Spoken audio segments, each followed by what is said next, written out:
Okay, sa video na ito, tuturuan ko kayo kung paano mag-edit ng video doon sa app na CapCut. So, unang gagawin natin is i-open yung app na CapCut.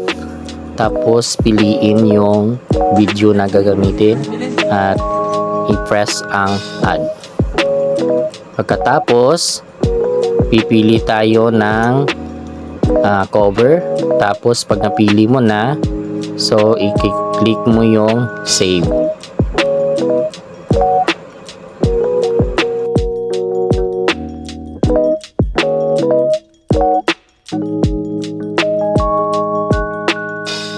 Para gumanda naman yung pag-edit mo ng video, lagyan mo ng animation. Click mo lang yung animation, tapos pumili ka kung saan dito ang gusto mo.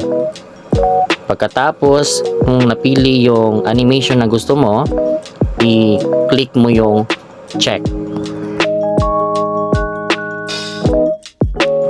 At lalabas yung animation na pinili mo doon sa video.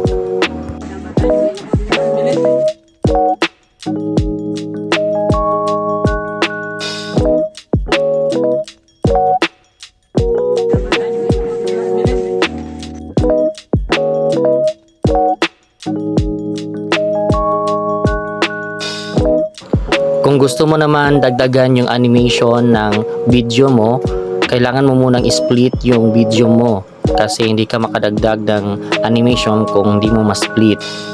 Pagkatapos, i-click mo yung video clip at mamili ka ulit ng animation. Pagkatapos mong napili yung animation na gusto mo, i-check mo yung o i-click mo yung check.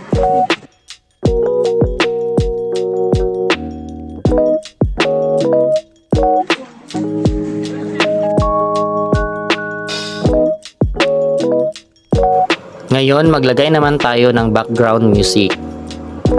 Okay, click mo yung sound, tapos lalabas dito yung mga iba't ibang klaseng mga background music.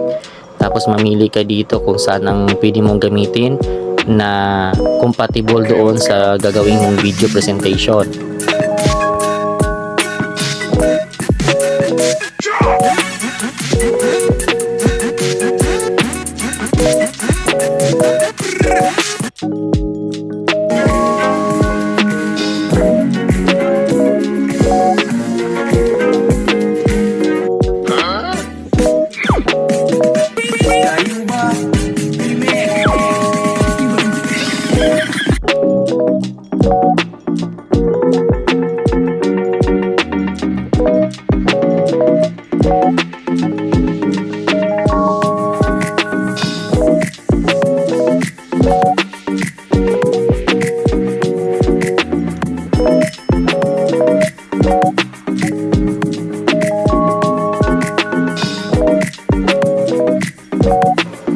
Tapos kung may napili ka na, so i-press mo yung positive sign o yung plus dyan sa gilid ng napili mong music.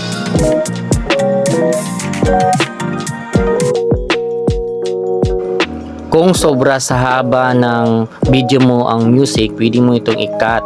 So ipunta mo lang doon kung yung line sa music mo, tapos i-split mo siya. Pagkatapos i-click mo yung sobra, tapos i-delete mo yon. I-play mo yung video para ma-check mo kung okay na ba yung ginawa mong video presentation, kung meron ka pa bang idadagdag na mga sounds effect or background o kailangan mo pa bang ulitin. Ngayon, maglagay naman tayo ng text to your video. So i-click mo lang yung text, tapos add text. Tapos, pwede kang mamili dito sa text to audio. So, yung text to audio, yung text mo, magsasalita dito yung AI na voice. Type mo yung text dito.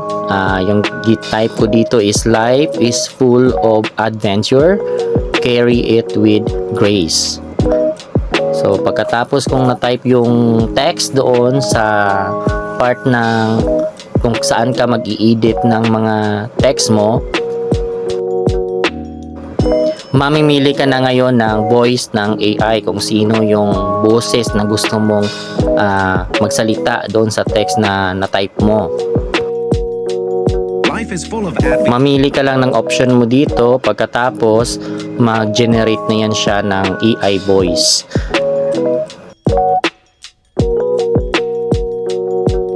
Life is full of adventure.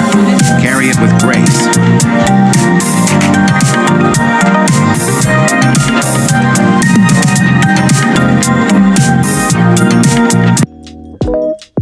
Kung gusto mo namang palitan yung template na ginamit doon sa text, so i-click mo lang yung template, tapos mamili ka doon sa mga template na available doon sa app.